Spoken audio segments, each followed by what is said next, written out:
Hello again and welcome to my channel. I'm Stephanie and this is a channel where I explore using tarot and oracle cards as a tool to connect you with your own intuition and to make confident decisions that you can feel satisfied with. So in the first two videos we talked about probability, yes or no questions leading to 50% probability or 50-50 odds. Overlaying this with our feelings, whether those answers that we might receive from the flip of a coin or a tarot card, whether those answers really resonate with us, and using that as a guiding system as to whether we follow the advice that we receive, and illustrating how by following our intuition rather than by just strictly always adhering to or always doing the opposite of whatever outcome we receive from our coin flip or our card flip, that following our feelings is the only way to make sure the decision that we have made is one that we are going to feel good about. This has nothing to do with the results of the action or the inaction. It has to do with feeling satisfied with how you have reached that decision. And I think that's important to clarify, because following advice or not following advice, it doesn't guarantee how the situation might play out, because there's other factors, especially when you're dealing with other people. For example, you can never predict how someone might respond to what you say. Applying for a job doesn't guarantee that you're going to get that job, right? But if you have made those decisions, do I talk about this with this person, or do I take a shot and see what happens? That's the decision that you can feel good about if you know that you have arrived at that decision in a way that is in alignment with your own feelings, with your intuition, right? And that you have used yourself as the guiding voice in the power seat, rather than leaving that power up to anything else, whether it be good, whether it be bad, or whether it just be random chance. So at the end of the last video, I touched briefly on a little bit diving deeper into those initial responses that you may have emotionally to the outcome of a yes or no question. Should I get a puppy? Yes. Okay, this is great. I've always wanted a puppy. Now's my time. Maybe yes isn't a good feeling for me. Maybe the first thing I think of is, now I'm going to have to get up early. I'm going to take it for walks. It's going to destroy my house. Whatever these things are that might make me feel negative about a positive answer. And so today we're going to be exploring a little bit about the difference between a healthy yes feeling and an unhealthy yes feeling, and a healthy no feeling and an unhealthy no feeling. So here's what we've got started with. Yes, my backwards writing has improved, right? So these are the four sort of subcategories we're going to use to explore a little bit more about how to clearly decipher your own feelings. Now, this may sound very simplistic, very basic, even very so obvious, like why do we have to even talk about this? But unfortunately, a lot of us have grown up in institutions or in environments or families or whatever it is, and haven't been taught or encouraged to make decisions based on our own feelings. So for example, growing up in a very strict household, as a child, you might want to do something, but you are afraid of the response you might get from a parent for trying that thing, right? Or in religion, maybe you're scared to do a certain thing because you fear some type of judgment, right? Maybe you're someone who worries a lot that other people like them and really cares about, having friends and making people happy. And you might find that you agree to do things, or you choose not to do things based on how other people are going to perceive you or what their feelings are going to be, right? And so it can be a little bit tricky when you start analyzing and trying to understand and observe your own feelings. It can be kind of a tangled up mess, right? Being able to follow those threads back. I'm getting this picture of like headphones that tangle up in your pocket, right?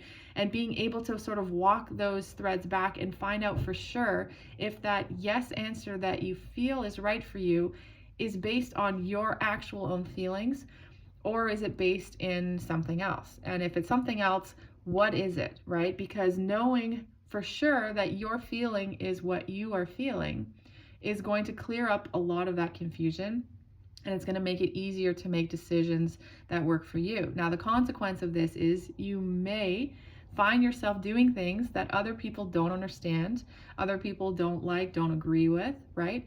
But once you realize that it's your feelings that determine how satisfied you are with your own choices, maybe that's something that you can start to let go of. So let's use the example of getting a puppy. Everyone loves puppies, right?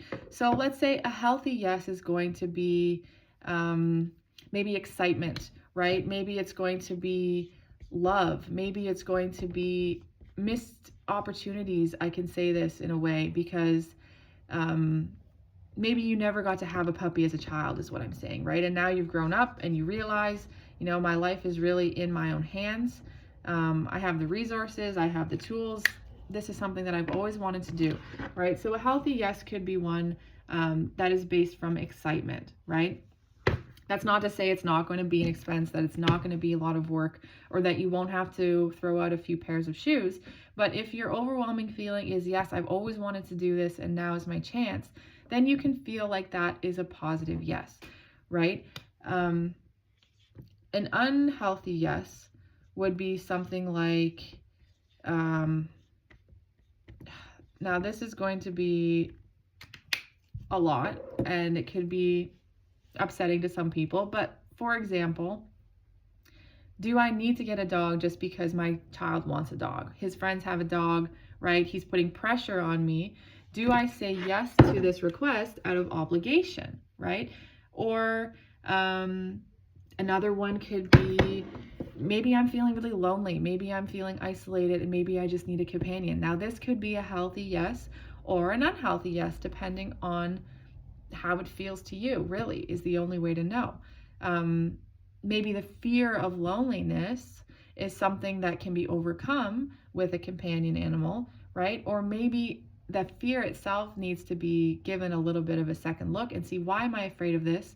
Let's just make sure that the solution I'm proposing to myself, which is get a dog or get a pet, is going to benefit me in the ways that I hope it will. And, this is why making decisions is so challenging and so rewarding at times too, because a lot of it really just causes us to pause and reflect and think about what our values are and what's important to us, and teaches us just to kind of relax a little bit and experiment. Maybe you try it and it ends up being the best thing you've ever done. Maybe you try something and you say, no, this really wasn't for me. But you would never have confirmed either of those results if you had been stuck in indecision or if you had been following advice from somebody else, because in those situations you'll find yourself blaming whoever was in the power seat. So if your boyfriend really wants a dog but you don't, and you go along with it out of obligation, suddenly you're the one taking care of this pet and you're feeling a lot of resentment toward it, right? That can damage the relationship that you have with the companion animal for sure. And it can damage the relationship you have with the partner that pressured you, right? And maybe having a pet, maybe that could have brought a lot of joy to your life, doesn't in this case, because you've made the decision based on the wrong factors and not when you were ready to and when you were able to say yes with excitement, right? And the same thing can be said for the health of a no answer, right? I don't feel like I can take this on, right? Maybe this is something that I don't have capacity for right now, and there's nothing wrong with acknowledging that.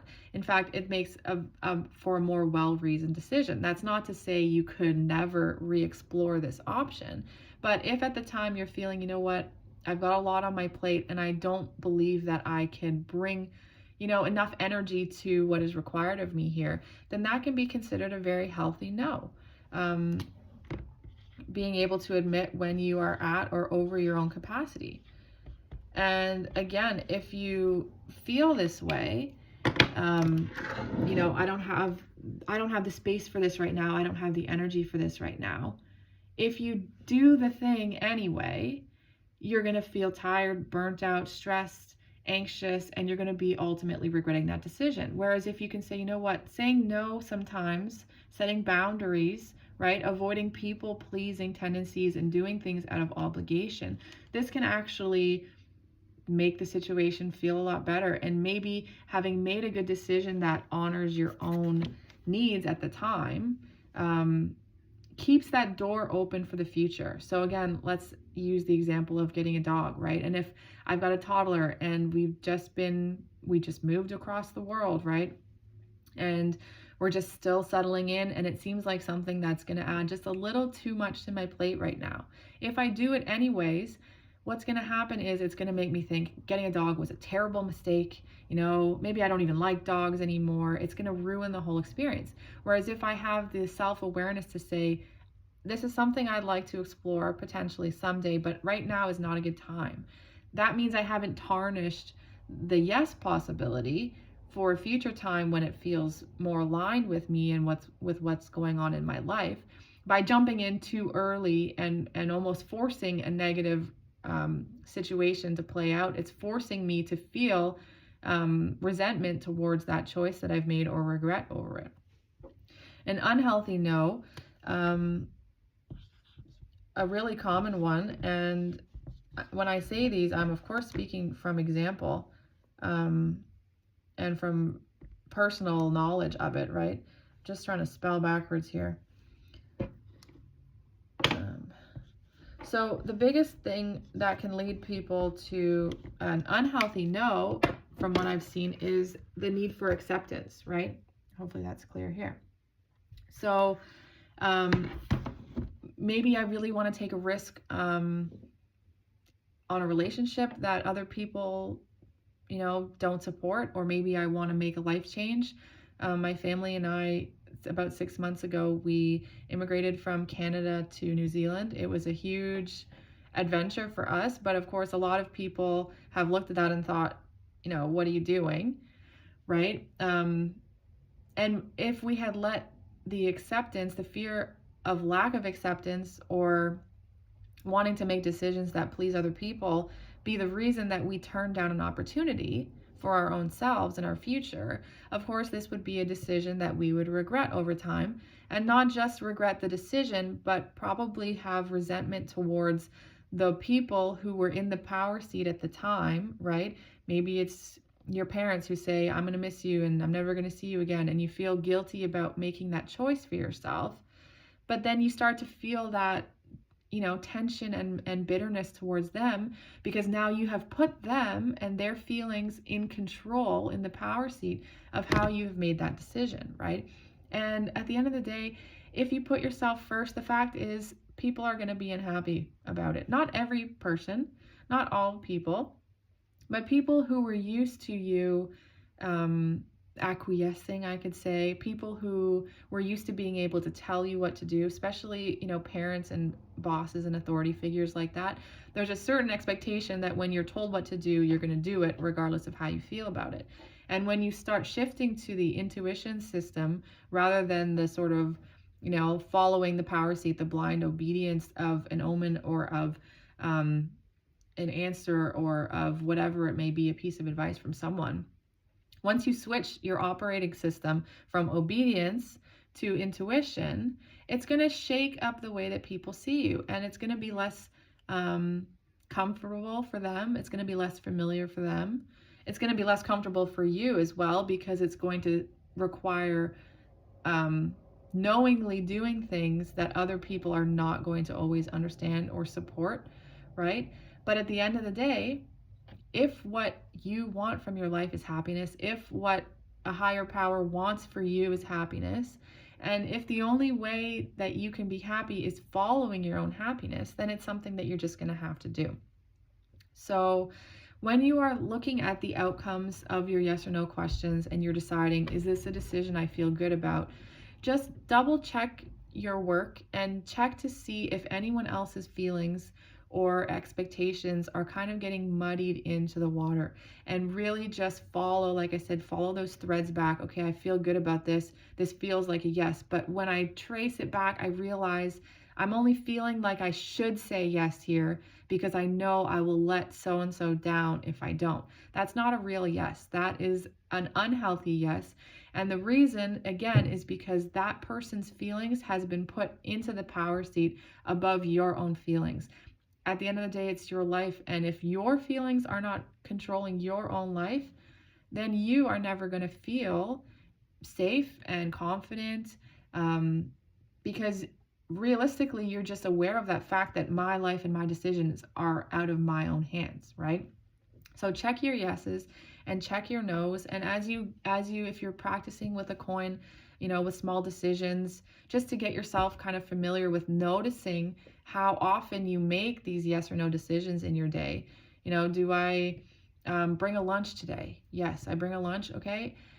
Or if I don't, now I have to think about, where do I go for lunch, right? And these micro decisions that you make, there's not necessarily a right or wrong answer to them, but noticing that you make them, noticing what causes you to choose whether you follow the yes or no or do something else, right? It brings awareness back to your own self. And these are the building blocks that teach your mind how to make decisions. It's not what decision, it's how to make decisions, right? And once you have gained practice with this, you can start to really dive into the true reason, the true feeling. The deeper, you could even say it's layers, the deeper you go, the more that you uncover. You get to know yourself and what really makes you happy, what makes you feel good. And then you can live a life that you feel accomplished by and proud of, right? And so then that gives you the confidence and the skills that you need to tackle some of those bigger decisions, right? And maybe we start off by just saying, should I wear the blue shoes today? Right? Should I bring a jacket today? And once you've built the decision-making tools, then when you're faced with a huge decision, like should I sell my house and fly my family halfway around the world to start a new life somewhere, it's a huge decision. But now you have learned to notice my emotional responses. Yes, I feel good about this one. Not because it's going to be easy, but because it feels like the thing that's going to bring me happiness, right? I will feel regret if I don't give it a shot.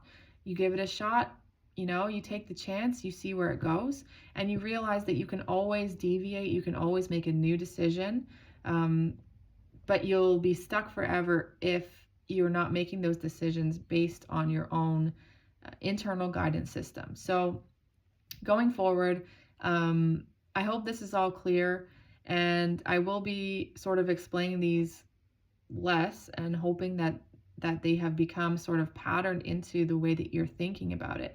And soon I'll be starting to apply this to an actual tarot reading and show the different possibilities, the different outcomes, and how, again, rather than just following whatever the card says, or following whatever your tarot reader says, if you're someone who likes to go to a reader, to be able to think critically about the information, the ideas, the perspectives that they're giving you, and to really be able to organize them into, yes, this one feels good for me, no, this one doesn't, right? Because at the end of the day, that's all you have. The happiness and the self confidence and satisfaction you feel with yourself can only come from making decisions that you feel comfortable with. So yeah, I hope that makes sense. In my next video, I'm going to be talking a little bit more about what can happen when something other than yourself is in the power seat, how this can affect the accuracy of the information that you're receiving, and of course, how it can help you to determine, again, from this chart here, whether the yes or no feeling that you get, whether the positive or negative response to a yes or no answer that you get is coming from yourself or from someone else, if it's coming from a place of fear, or whether it's coming from a sense of excitement for the future. This is something that only you can decide for yourself. But knowing where feelings are coming from and if they're getting mixed and muddied in with your own is a great tool to help you navigate the more complex questions and the more complex decisions that you are going to have to face in life. So yeah, I'm going to leave it there for today. If that resonated with you, then I'm happy to hear that. And until next time, I'm Stephanie, and have a great day.